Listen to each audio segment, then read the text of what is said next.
I'm out here in New York and we're heading up to a mine that we're gonna ROV, an old lead mine, and we're just stopping to take a break at this old mill. You can see the foundations that have started to crumble and be taken over by the forest. But we have a long uphill hike from this point on until we get to the mine. So we're just taking a break. Mike has his ROV all packed up. Are you ready for this hike? I'm ready, yep. Hopefully it won't be too strenuous like a previous hike we did in New York. But, yeah, but it's good practice for the tougher ones we'll be doing in the near future too. The water level in the mine when I visited it back in October of last year was probably up to your neck. There was only about a foot of airspace, but as we all know, mines are always driven upwards so that the water drains. So eventually we could get to a point where it would be a little bit lower, and we do know that there's a winds in the mine that goes down, and that's what we're here to ROV. And I'm fascinated though by the brief history you gave me of this whole area with all the history and the lore and legends of the different kind of mines that may be around here. And it's just great. We're going to be seeing a mine, but it makes you wonder, is this one of those connected to any of that lore? And how many more of those are there to be found? So this is like a rich area to explore. It's going to be a lot of fun. Yeah, we passed the Geimard mine back there, and that one has a long and interesting history.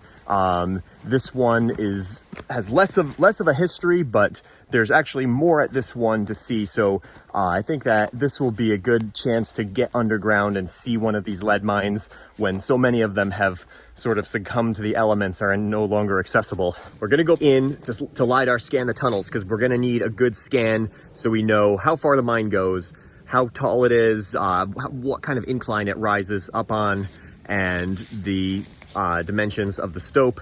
We managed to crack a few tailings pieces and find this beautiful sparkling lead ore. This gives you a sense for what the miners would have seen.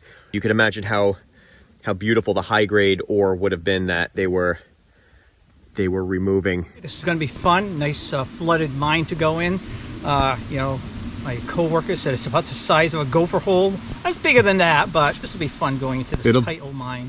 It'll be a nice way of cooling off on a day like today. So yeah, absolutely. So we'll go. Ready to hike up. We'll go kind of sitting down.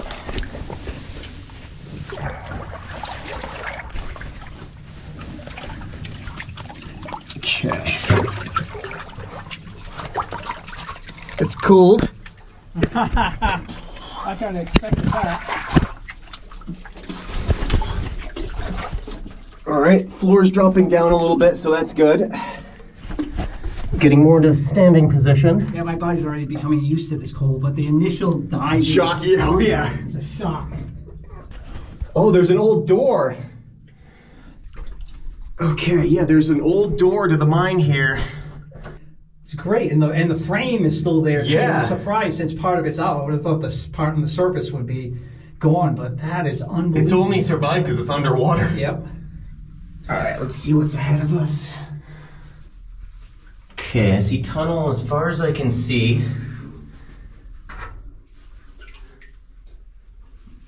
Yes. Twists and turns a little bit up there. I can't see how far. Yeah. I kind of like that. I like the suspense. There's a lot of silt. Yep. Yeah. That's one thing that sucks about like exploring these places. When you once you walk through it, you destroy your visibility. Yeah. But I can see. Oh no, I see silver. It turns, okay, gets bigger. So now we're entering a stope. This is where they found the ore. Okay, so we must have reached the vein now. So that was a crosscut at it. Yep. That intersected the vein at a perpendicular angle. So this was where they found the lead. Oh yeah, there's skulls up there. So when is it that you said this mine was mostly? I believe, like 1860s or so. Oh, I think that's where the windlass. Yeah. It's you recognize a slot from the windlass. Yeah. Oh my god. All right, I want to make sure not to fall down the winds. Oh, it might be plugged though. Oh, there's a lot of rubble over it. It's almost like they blocked it so you wouldn't fall down there.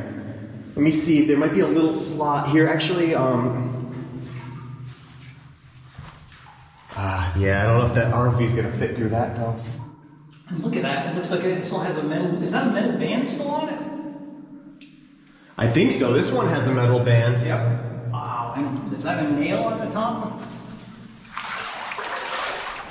Yeah, there's a metal band. That's right where it would ride, right here. Is it like all polished? It's got a groove in it for like the axle. Yep. And look, you can see the rings for the levels. Or what goes up and down. I think the water level is actually low today. Yeah. Judging by the rings. I mean, this is really neat. Like, we're walking under a false floor. Right now, I guess would be it probably won't fit, but I'd like to let it clear up and get a better look. You know what would have fit is the Trident. Yeah. It might have. Maybe even that wouldn't have fit. Well, we'll see if we can assess the probability of getting there with the Trident even, and if we can't, if it doesn't, not going to work with the Firefish, we'll just come back with the Trident.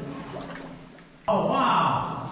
I didn't notice. Yeah, you're under a false floor. Calcites that are mixing with the iron, because I see a blob up here.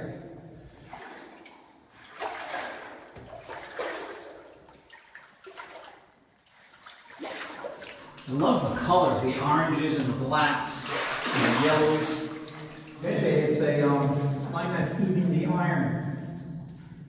Because there is a bioslime that feeds on iron. It's so difficult to walk through. Oh, there's timbers actually in the collapse up there. Oh yeah, that's a collapse. Probably a shaft from the surface because it looks like it. Oh, okay. So some of that went all the way up. Yeah. Don't really see much ore. I mean, they definitely pulled out every last bit of it.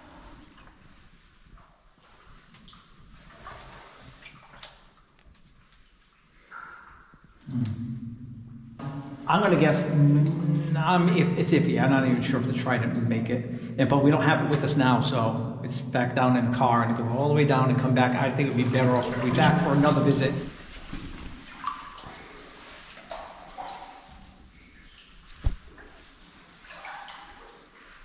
Turning that corner and actually seeing that it kept going was, to me, the most exciting part, because this is really a good example of what a small scale lead mine would have looked like. I think they came in through that shaft, and they worked like that was maybe the top of the tunnel there, and then because the drill marks are ending down here in the rock, so they're working down like this, and then maybe they got to the point where it was flooding, so they had to drive the attic. Yeah, you can see the water got much higher over here.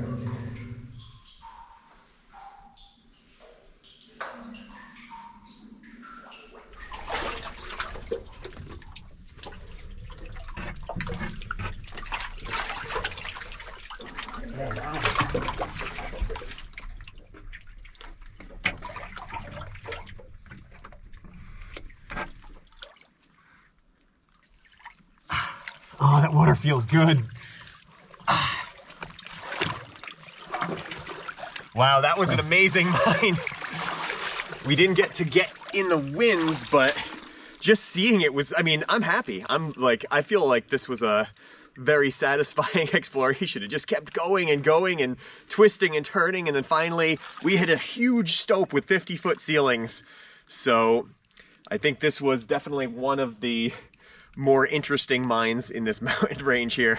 What's your favorite thing, though, you found? If you have to say, what's the best thing we found here? Well, the windlass. Windlass, okay. By far, yeah. That was a reminder that there's more under our feet than we're seeing. So the windlass, even though we couldn't get the ROV in there, we know that this mine has some amount of workings underneath us. And luckily we didn't fall into that and get dunked, because at some point in the distant past, some very thoughtful miner put boards and rocks on top of the winds, so when this was dry you couldn't fall down and end up who knows how many feet down a winds. It makes it hard for us because we can't get the ROV in there, and if we remove the boards and rocks, there's a chance it would cloud the water. Unbelievable. Like every corner you're wondering, is it the end? What's around the next corner? We're going to find where the winds is. It was great, and water a little chilly, but you got used to it once you got inside, so really good trip.